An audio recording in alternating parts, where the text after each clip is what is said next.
All right, guys, welcome back to the Raw Cave Show. Zach, Deane here. We have Daniel Rock in the house. Thanks for joining us, dude. Thanks for having me, man. It's good to be here. Yeah, so I'm excited. Everybody listening at home or on your phone or wherever you are in the world, maybe this is a podcast. I want to introduce you to Daniel, man. This guy is he just walks his talk. He's just like an absolute, in Australia, we say legend. So you're a legend, bro. You're walking your talk. You're having a good time along the way. You've studied so many modalities like powerlifting. You're a nutritionist. You're a strength and conditioning coach. I just found out you've done your yoga and your Reiki, you've done counseling. Like you really look at the health and wellness industry, and when you're helping someone at a holistic point of view, which is really what I'm all about. So, look, we're going to get into a whole bunch of things, guys. A whole bunch of topics around nutrition, dieting, strength, stacking on muscle, I guess. We're going to talk about mindset. So I'm really excited for this dude. And to kick it off, do you just want to start off with a little bit about your story, where you're from, and how you've come to be on the Raw Cave Show? Absolutely. Well, thanks for the great introduction. So I guess a little bit about me. I'm a powerlifter first and foremost. That's my passion. Is what I love to do. And I've been a coach for a long, long time, probably over a decade, coaching a lot of different sports. So I used to box competitively and Muay Thai and fight and things like that. And so that was kind of when I first started getting into fitness. And then once I stopped competing, I kind of got into, strength training a little bit more. Well, not strength training right off the bat, but lifting weights just in general, and kind of went through all the same struggles that everyone goes through. I was a really skinny kid. I was 160 pounds. And being 6'2" or 187 centimeters, that's not very big. So, kind of working my way up and just learning along the way, became a trainer, did some education, and now I'm here. I mean, through my journey, Facebook is such a great tool because you get to connect with a lot of different people. I met a friend of mine, Jason McDonald. He introduced me to you, actually, to Zach. And so we kind of started chatting back and forth, found that we have a lot of kind of common beliefs and core values around like fitness and contribution and just kind of sharing what we know and helping each other out along their journey. And so that's kind of how I ended up here. So let's get off. We can get some cool stuff going today. Yeah, dude. Nice. I remember chatting last week to you and you were talking about, kind of your lifestyle and how I can see it through social media and what you're about. You're so driven. Okay. And I think, hunger is probably the defining factor behind people's success. The how to do something, the eating, the training is pretty simple, but it's the mindset and the psychology that goes behind it. So how do you stay, I guess, motivated or inspired, and how do you, keep working at this stuff day to day and consistently? Because most people quit. So, yeah. That's a really great question.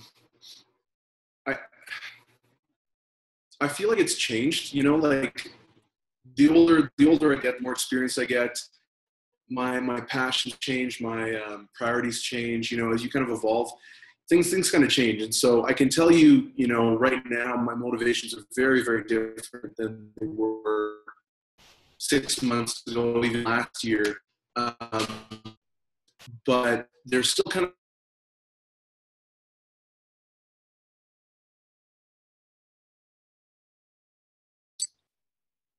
cut out there a little bit. I think a huge driving force in life is just I'm back. Pursuing a new goal, and pursuing it with kind of everything you have. And so that's one thing for me, anyways. That's a big motivating force. Is just really having a purpose and kind of going towards those goals. Mm-hmm. And where did you learn that? Like, was that in a book, or is that from your upbringing or parents, or like, it's. Yeah. You know what? So I read a lot. I kind of slowed down reading the last little bit, but I read a lot of books, and I actually found that I consume all of this knowledge, and I'd hear all these, all this different advice from a lot of different people, and it was all really great advice, but it wasn't great for me at the time, if that makes sense, And I found that I was always trying to do these things because it was like, oh, well, Tony Robbins says this, and Gary Vee says this, and this guy says that. And I was being pulled in all these different directions. Now, you know, like, I think that the longer you kind of pursue your passions, the more you kind of start to become a lot more grounded and rooted into who you are and you know, what's motivating you and what helps you succeed. And I think that just is one of those things that takes experience, you know, like you can't really teach it. And it's almost like, I don't know, I've got good friends who are a lot smarter than me who slap me around and keep me going, you know, and I think it's really important to have people who, you know, like whether it be coaches or friends or mentors or whatever you want to call it, having these people there who know you well enough to call you out on your shit and just kind of keep you on track, you know what I mean? And keep you focused and keep you honest. Yeah, awesome, man. Nice. So it's true, like, you know, Tony Robbins says it and everyone says it's like environment is key and who we spend time with is who we become.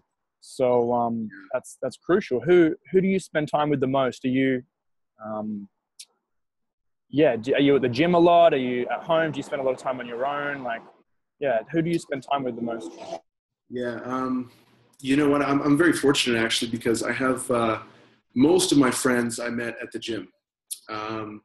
And most of my like strongest relationships are to people who I've met at the gym. They're also fitness minded or fitness oriented, and they're also entrepreneurs. So currently I have a mastermind of about 4 or 5 people, and we meet every single week, kind of go over our goals. We were talking about this last week, and that's honestly who I spend the most time with, you know, are the people who really like, they're also driven, they're also ambitious, they inspire me, they challenge me like through their own successes and through their own I guess purpose, you know, and that's honestly who I spend the most time with is just, you know, core group of really awesome people who are better than me, basically, you know, they just force you to become better. And I think that's really important because I used to have a lot of like, yeah, I guess I use this term loosely, like schmuck friends, you know, like, and those guys are a dime a dozen. There's nothing wrong with them necessarily, but for me, they didn't really have like a higher purpose. I was never a big drinker, and they would always be partying and like, you know, kind of got into drugs and stuff like that. And it was just not really my thing. I always wanted to do more. I didn't necessarily know what that was, but looking back, it's really easy to see that, you know, those guys weren't really taking it anywhere. Whereas, you know, having connections to people like you and to my other friends and stuff like that, where it's like you're doing something, you've got, you know, this really cool podcast you're doing, and you're really helping other people out. You're sharing your vision, you're sharing your passion, your purpose. That's something that really makes a huge impact in a lot of people's lives. And a lot of the times you don't even really see that impact until someone actually reaches out and just kind of tells you. So again, from me to you and what you do is pretty awesome. And it's definitely inspired me, and I know it's inspired a whole lot of other people. So keep it going. Oh, cheers, bro. That's awesome. It is. It's crazy. It's like I remember playing computer games 16 hours a day and just kind of feeling really stuck, you know. And there was that kind of calling inside of me. It was like something's greater. Like I'm just always in my own way, I guess, you know. And through reading books like yourself, hanging out with other people, it takes time. And it's so true what you said. Purpose is kind of what you realize as you go on the journey. And spending time with people, like go to the gym, find out these other people who are driven and going to like slap you around. That's the type of environment we want to be around. So I'm just like you, bro. We're just going for it. So it's awesome. Appreciate it. So give me a little bit of a rundown of like your eating schedule. I know that you're competing for powerlifting. Like, what's a day in the life of you in terms of eating and training? Yeah, so right now I'm on a bit of a different training cycle. So I weigh 250 pounds, and that's my goal weight. What a lot of people don't understand who are maybe 210 and below, I'll say, especially like most people I think probably hang around like the 170, 185 mark, maybe a little below that as well. One thing that I think most people don't understand is the bigger you are, it takes significantly more time to recover. So for someone like me, for instance, I only work out about 3 days a week, and then I have an additional day where I do some cardio. Like I'll just do some boxing and some kickboxing on the bag just to kind of keep my heart health up. That being said, my workouts are very, very hard. I squat, bench, and deadlift every single training day, and the minimum I'll do is 80%. And they usually take between, I want to say, 2 hours and 45 minutes to 4 hours long. So they're really long, very intense workouts, and they're very hard to recover from.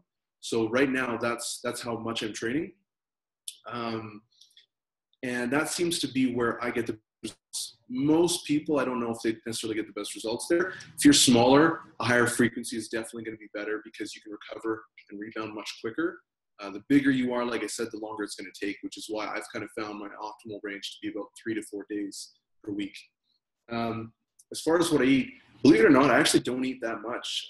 Being a bigger guy, I only eat 3,500 calories a day, which is not that much for someone who's 250. Like, I've got tons of friends who are 170 who eat more than me. But calorie for calorie, that's just what I have to eat to gain weight. And so I'm sitting consistently at 250 now, and that's all I have to eat. So in the morning, I always have the same thing. I always have some raisin bread with some almond butter and banana, and then I have about 8 ounces of Greek yogurt, 4 ounces of wild berries just kind of tossed in, and then a scoop of protein powder. And that keeps me full for, a good 3-4 hours. It's super high in protein. It's probably one of my favorite breakfasts, actually. And I think it's I want to say it's close to 50 grams of protein for that breakfast, and then 30 or 40 grams of carbs, something like that. I can't remember off the top of my head, but it's something like that. And it's, it keeps me full for quite a bit. And then I only really eat 3 big meals a day. So my second meal, I'll have about 1.5 pounds of white rice and 1 pound of lean ground beef. And then I'll have a huge, big ass salad. And then I usually try and take a nap after that. Because again, I need a lot of time to recover. And I'll usually do my training midday, kind of in between clients. And then at night, I'll have about 1 pound of chicken breast, about 1 pound of white rice or yams or something like that. And then more vegetables, and then I'll go to bed.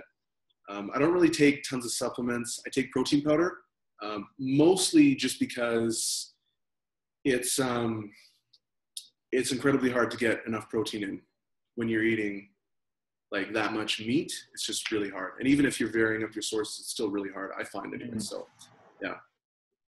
So just basically for me. Wow. So that's interesting. So then tell us, share with people. So people who watch this YouTube channel, may have just been starting this healthy eating journey. They're just kind of getting off the couch, or they're just starting to move, and they're kind of taking those steps to create a healthier lifestyle. How important is sleep in the equation? Because I think most people forget about sleep, and they go, oh, well, I can just, sleep a little bit, and then they're realizing that they're putting on fat or they're putting on weight, and they're not sleeping well. So how does sleep come into the equation? Man, sleep is the most important thing. Sleep is more important than training. And you only start to really appreciate that the more experience you get, the stronger you get, and the higher training age you have, right? So the longer you've been training for, years and stuff like that, you really start to appreciate rest. If I'm not sleeping properly, you get depressed, you can get massive mood swings, emotional instability, inability to think clearly, or even just manage your emotions and stress levels. Your performance is going to go down, your digestion is going to be impeded. Sleep is number one, absolutely, hands down. And like I said, I really appreciate these things a lot more now, because as a bigger guy, all of those little details become a lot more pronounced, just because you're so much bigger. You have so much more tissue that needs nutrients to recover and fuel itself properly. You need so much more time to sleep to recover properly. Whereas when I was 160, 175, fuck, I could do anything, you know what I mean? But then as you age and as you train more, you're not going to keep getting results the same way, And so I think when you really start to, when you're just starting out, it's really important to get enough rest. It's really important to set a routine. It's probably the most important thing. And that way you have, something where it's there's some sort of structure to your diet, some sort of structure to your recovery and your sleep, structure to your workouts, whatever that might be. And so how does someone create a bit of structure? if someone's just beginning, do you think they should go to a PT? Do they just go online?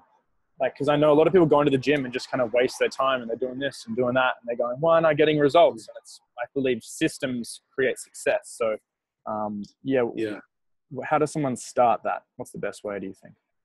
Absolutely. That I really like that expression. Actually, would you say systems create? Yeah, systems create success. Like, you look at McDonald's, right? It's the crappiest burger in the world, you know, but they've got a system where a 16-year-old can create this burger, and they sell 2.5 million Big Macs a day. And it's the shittest burger in the world, but it's the systems and marketing. So, yeah. Yeah, 100%. You know, one thing that I did, one of my mentors a long time ago gave me what he called like a daily routine tracker. So basically it's just like a little Excel sheet where on, you know, the top it has like Monday, Tuesday, Wednesday, Thursday, Friday. And then on, you know, the left, there'd be a big column and it's like your routines. So a routine could be like, did I get my workout in today? Did I, you know, follow my macros and my calories, or, you know, whatever, something like that. But just even setting goals, right? Even if you just do one thing a week where you're like, okay, every Sunday, I'm going to sit down and write down my goals for the week regarding fitness, right? So if your goals are, I'm going to work out 3 times a week, I'm going to do this, this, and this, then, you know, having some sort of plan and structure is really important. As for like where to get information from, you know, this guy, right? You're watching this guy's YouTube channel, listen to him, go out, buy books, like, and learn from other people too, you know, but don't, one thing I'll say, one caveat, don't learn from people who just look the part. Like, actually make sure that they know what they're talking about. Sometimes that can be really hard. So, I mean, I can give a list of guys that I personally follow. We're very well respected, to a very strong evidence-based approach to strength and conditioning and just hypertrophy or building muscle and all that sort of stuff. So there's like Alan Aragon. He's a guy that I really follow. Greg Knuckles, Mike Israetel,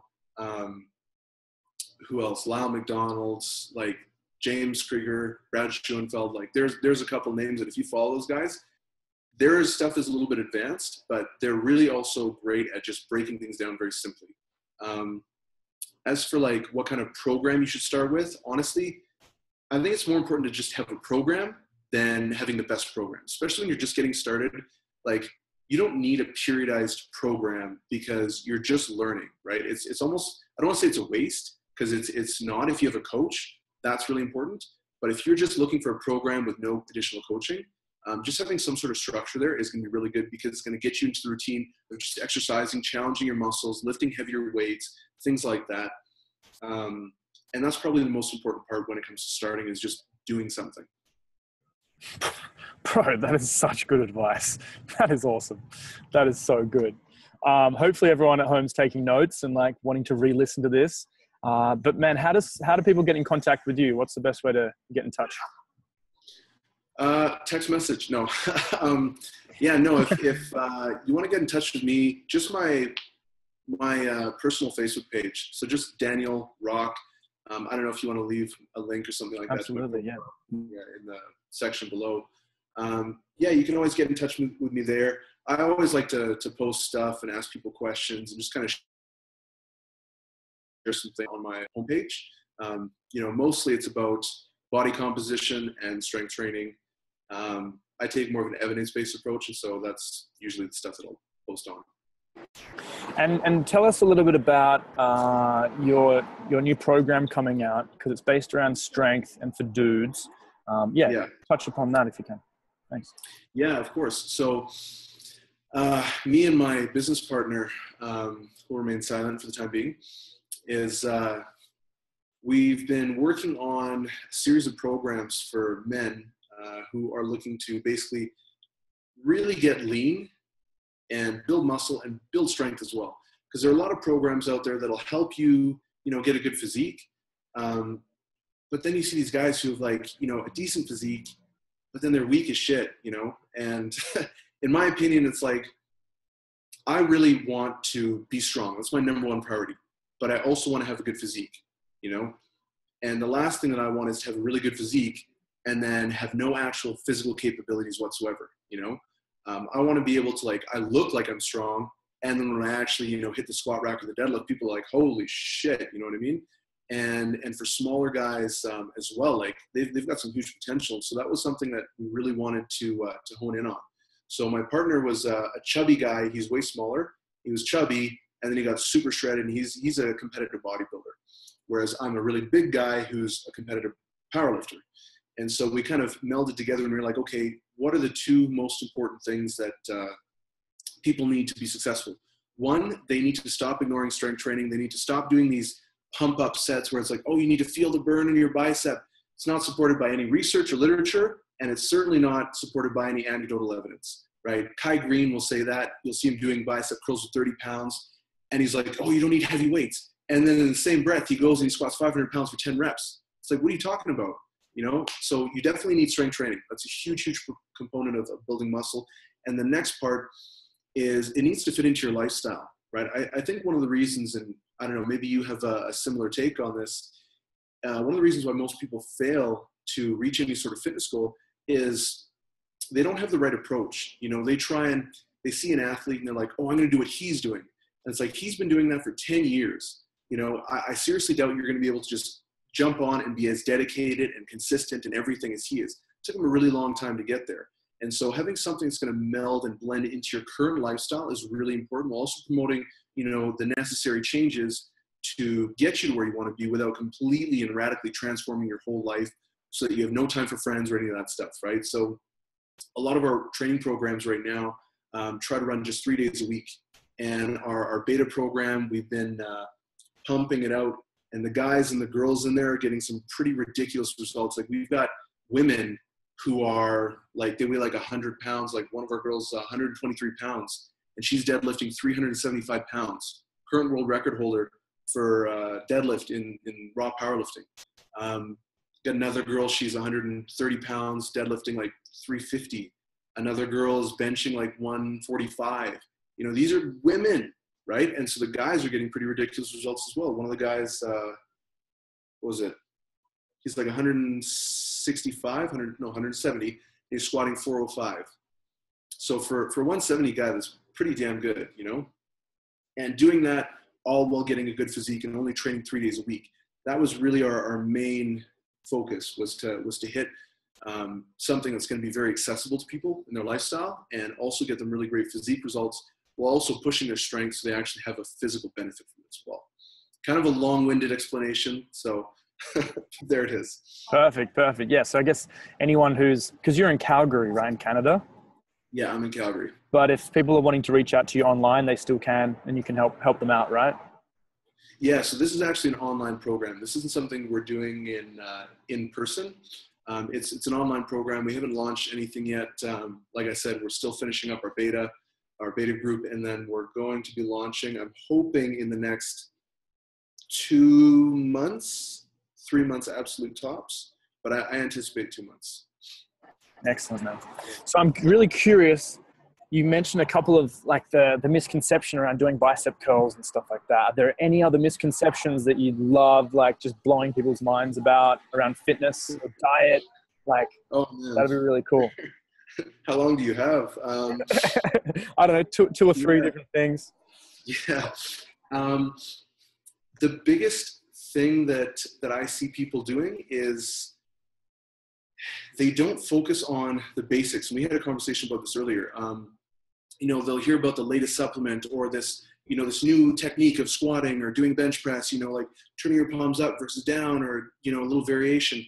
And the amount of benefit that that's going to give you is so minimal, right? I'm not saying it's not valuable, but it's so minimal in comparison to focusing on the basic fundamentals, right? If you want to get really strong, or if you want to get really lean, or if you want to get very athletic or muscular or whatever, it's the same things. You focus on getting your workouts in, and you focus on getting a clean diet that makes you feel good, and that's set to, you know, what your goals are. So if you want to lose weight, make sure you're in a calorie deficit. If you want to gain weight, you know, make sure you're in calorie surplus, and be patient. That's probably one of the biggest misconceptions, is that people think there's going to be a quick trick or a supplement or all these different things, you know, and the reality is that there's not. And, you know, you just need to put in the work and get back to the basics. That's probably one of the most important things. Another thing that I hear a lot about is sugar. People have demonized sugar a lot. They say that it's more addictive than cocaine. They say that it causes obesity. It does this and this and this and this and this. None of that is true. Not a single thing of that is true. Even just logically thinking, how is sugar more addictive than cocaine? It doesn't even make sense, right? So the reality is that all carbohydrates end up as glucose, right? Which is the most simple form of sugar. So if you eat pure white sugar, or if you eat, yams or leafy vegetables or whatever, it all ends up as glucose in the end, right? So the only difference is the nutrient composition and, the metabolic process that it actually takes to get to its final stage, which would be glucose, right? And so eating sugar won't make you fat. Eating high sugar won't make you fat. When protein and calories are controlled, there's no difference, right? So the main thing is, eat fruits, eat lots of vegetables. A lot of diet is just really common sense. Don't overthink it. Don't listen to social media and a lot of that stuff, because most of the stuff you'll hear on there is not true. It's not evidence-based. It's just fads, people trying to sell you stuff. Yeah. So, those are two. The third one, I don't know if I have a third one. Normally I have a million. Right now I can't think of any. That's fine, man. That's all good. And I guess just, when people, maybe for somebody who's, at the level that you're at, competing, really going for it, stretching their comfort zone, just like, all in, I guess, how does someone create balance? Because I know in the beginning, our mindset can be that inner dialogue or like binge eating or like overtraining and just wanting to go, and they burn themselves out. So how do you create balance, and how do you create an environment so you don't burn out? Yeah. Actually, it's something I struggled with for a long time. And I think everyone eventually who wants to kind of push themselves to that next level kind of goes through that. And it's almost like a rites of passage. I can share what worked with me. So for me, I really had to realize that my goals weren't that important. And give me a moment because I have to explain. What I mean by that was, before, when I was like just super extreme into Olympic weightlifting, which is what I was doing before powerlifting, I was just all about training. I trained twice a day, 6 days a week. I did that for years, and like just all the time, training. Everything was about training. I was researching training. I was talking to my friends about training. That's all I did. And one thing that ended up happening was, like you said, I burnt out. I burnt out mentally, physically, emotionally, because as human beings, we're more complex than just one goal, one simple thing. Now, to be honest, the reason why I think I'm, a lot more successful in my training and with my PRs and competitions, stuff like that, is because I don't care that much about it. Like I was, just before we actually started recording this, we were kind of having a little chat, and I mentioned to Zach here that I never even stay for medals at competitions, right? Because I don't compete for a medal. I compete to, test myself, test my strength, and, see how well I do under pressure, see how well, I can perform, and really just push that. And so when you start focusing on all these other things that are outside of you, then it really doesn't matter. Like, it's really important to have fun, to have a balanced life, to be able to give back to other people, to be able to share, what you know with other people. Like, family is really important. Your friends are really important. Donating your time, money, whatever it is that you're donating, your skills or resources. I think you need to really live a whole life, and just being a powerlifter is not a whole life. And just being like an entrepreneur, or just being this or just being that, like, you need some depth to you. If all you are is just like a good physique and, some crazy squats, then you don't really have shit, So I think you've got to like kind of ask yourself a little bit more, like, what makes you happy, instead of what do you think makes you happy, or what do you think you want, And it wasn't until I rectified that with myself, because I was like, oh, I want to be a national champion and this and this and this. And then honestly, in my competition, Olympic weightlifting was like terrible. I always like just shit the bed, never did as well as I thought I could, never really competed at my potential, what I know I was capable of. And then in powerlifting, like, now I'm killing it. I'm destroying all the competitions that I'm going into. I'm crushing PRs out on a regular basis. Like, while I'm competing, I'm always doing way better than anticipated during my competitions. And my goals haven't changed. Like, I still want to, be top in the world, but I don't care if I reach it or not. You know what I mean? Like my value doesn't depend on it, if that makes sense. Oh, man, that dropping some nuggets of gold, man. That is so cool. It's because this is the thing, like, you know, you said doing what fulfills you or doing what makes you happy. And it's just like, for me, and I think a lot of people, sometimes they see the fitness industry as this fake thing and it's all about numbers and it's all about gains and looking good and being in the bikini and whatever. And that was kind of like how I saw fitness in the past. And recently, through meeting yourself, through meeting other people, it's like, it's actually like when anything's done right, it's freaking beautiful and it impacts people and it contributes and it creates family and connection and fun and excitement and social life. And it's a whole nother planet of living compared to most people who are stuck in a rut, working a job they hate, or they're training in the gym and they're not getting any gains and they're comparing themselves to the Kardashians. You know, they're just feeling super unhappy. So, yeah. So at its purest form, what you're sharing with me and everyone else, I hope everyone can see that like fitness is a lifestyle. It's a way of life. It's a community. It's a family. It's something that's really, really big. And the fact that you're not going at it as the ego, go, and doing it for you is really inspiring, man. Yeah. Yeah. And I think just like anything, right?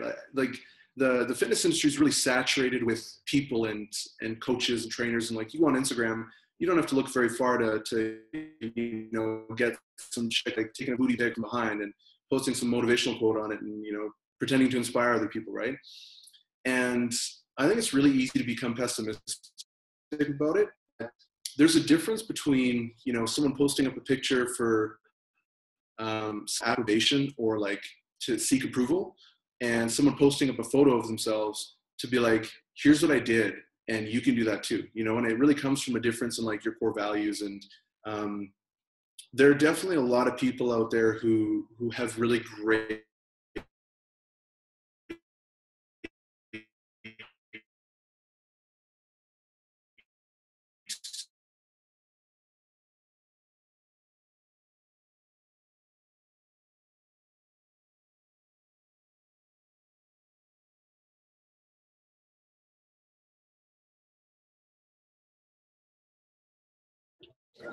I'm lagging hard. Oh no. froze up a little bit. Yeah. Did I lag? Yeah, a little bit, but that's okay. You're So just good. there smiling the whole time. The recording got it. So that's cool. Dude, I wanna, yeah, like I've been chatting to some of my other fitness friends and they're talking about, you know, especially in health coaching, when I'm coaching someone on their diet or their mindset and their routines and, you know, the simple things like getting good sunlight and getting out in nature and just kind of balancing the lifestyle. Sometimes it's hard to measure the results. But I find in fitness, it's a great way to start and to build that confidence up because it's about valuing our health. You know, you value health so much and I value my health so much. So obviously we're going to take action on it. But for somebody starting, they don't value their health as much as, say, like career or money or whatever it is. So, which is totally fine. But for somebody to start taking action and to do it consistently, they have to start valuing their health or put it at a high level as a value, which is really cool. And I see fitness is like within a week, 2 weeks, 3 weeks, you can see these gains, you can see these results. And it's like a great way to build your confidence up. You know, I find it's a great way to do that, which is really cool. So dude, tell me this is the last question I'm going to ask you. And I want to kind of just expand people's minds here a little bit. And let's say that you had your last 30 seconds on earth and you could leave a final message with the world. And whether that's on fitness or nutrition or mindset or whatever it is, like what would be kind of a core message that you like to share and leave with people? Ooh. No pressure. Well, probably what I would tell people is do what you love and go after what you want, and make your decisions based on like, let them come from like a kind of a core value and like from an abundance place, as opposed to like a, let's say, a scarcity mindset, right? So a lot of the times people will tell me like, oh, you know, I really want to get fit, or, you know, I'll ask them, I'll be like, well, why don't you have the results that you want yet? You know, when I'm first meeting someone, kind of getting to know them, and like a client, that is, and I'll ask them these questions, and they're usually like, well, I'm not motivated. I'm sure you hear that a ton.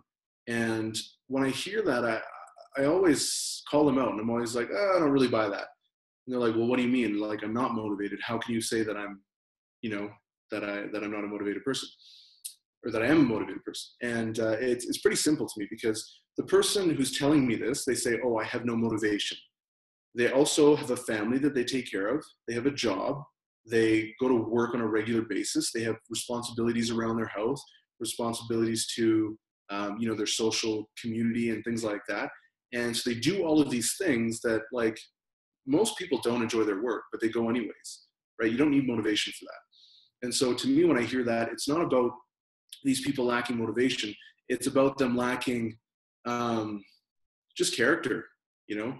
They don't have the character, they don't have the heart to really go out there and just go after what they want, in spite of the fear, in spite of not knowing what the hell you're doing, in spite of basically everything. Like, when I first started my very, very, very first company, I got fired. I got fired from a gym that I was training at, because I was looking into starting my own company. I had a lot of clients at the time. They didn't want me taking my clients with me, so they fired me immediately. And so I was like, literally the next day I was like, okay, I need rent. I need money for groceries. I need all these things, and I have no job. What am I going to do? And so I just dove in and spent the last amount of money that I had on a coach. I had no money for groceries. I had no money for anything, because I spent all my money on the coach. And I was just like hoping that something was going to work out. And it did. And I worked my ass off, and I made it work, and it was super tough, but you learn, you know, and I think the more that you take risks, and the more that you just go after what you want, and stop making excuses, and stop looking for people to justify your excuses as well, you'll get more of what you want, you know? So in the words of my old coach, don't be a pussy. Yes.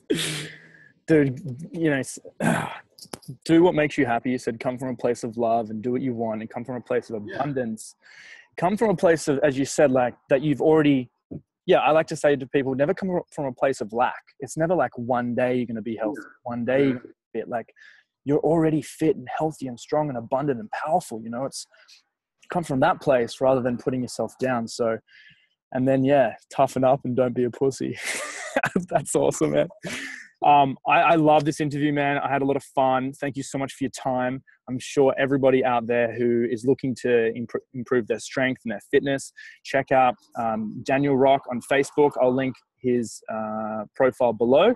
And dude, I look forward to hearing about your success over the next few months, weeks, and years. And I look forward to catching up when I come to Canada. And when you come down to Australia, we've got to catch up for sure, hey? Absolutely, man. Well, thanks a lot. It was a blast getting on here. Hopefully people got a couple of little insights that they can use in their training. And man, thanks for having me on. I appreciate it. Absolutely, dude. All right. Have a good day. Talk to you later. Thank you, brother. Take care.